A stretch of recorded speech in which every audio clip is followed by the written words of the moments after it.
কার্যক্রম বলতে গত 24শে জুলাই আমরা দেখতে পেলাম বামপন্থীদের ব্যানারে শিয়ালদা থেকে ধর্মতলা পর্যন্ত একটা মিছিল বের হয়।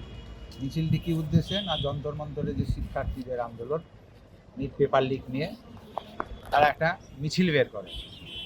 কিন্তু আমরা সেখানে দেখলাম মিছিলে স্টুডেন্টদের পরিবর্তে জামাতি, বামাতি এবং রাষ্ট্রবিরোধীরা সেই মিছিলে সামিল হয়েছিল এবং সেই মিছিলের মধ্যে সামিল হয়েছেন আমাদের বাংলার টলিউডের এক অভিনেত্রী শ্রীলেখা মিত্র।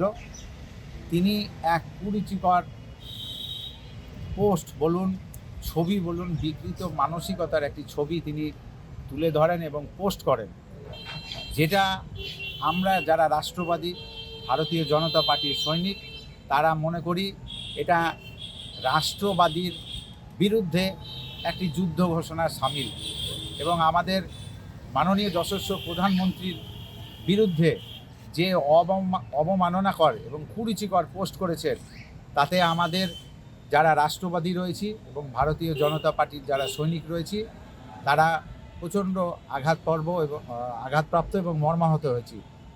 তারই বিরুদ্ধে আজকে আমরা বহরমপুর থানায় এফআইআর করলাম এবং আমরা চাইব এর বিরুদ্ধে যেন সর্বোচ্চ সাজা হয়।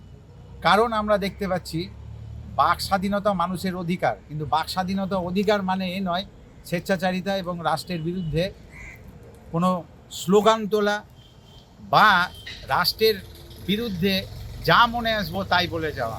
এবং আমরা দেখতে পাচ্ছি যে টুকরে টুকরে গ্যাং এই সময় কিন্তু আবার জেগে উঠছে।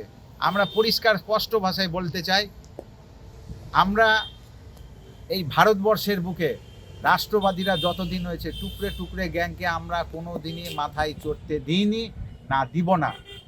আমরা কোনো আজাদি চাই না। 1947 সালে আমাদের স্বাধীনতা এসছে।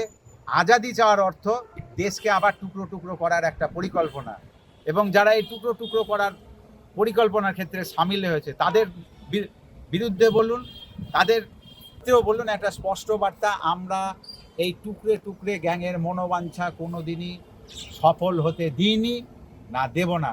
ভারতবর্ষ অখণ্ডিত ছিল, ভারতবর্ষ অখণ্ডিত আছে এবং ভারতবর্ষ অখণ্ডিত থাকবে। ভারতবর্ষের জন্য রাষ্ট্রবাদীরা সবসময় তাদের জীবন সমর্পিত করবেন। গতকাল আমরা দেখলাম তিনি নাকি বলছেন চোখে গগলস পরেছিলেন, তাহলে তিনি কি অন্ধ? তাহলে তিনি যদি অন্ধই হয় তাহলে রাস্তায় বেরিয়েছেন কেন?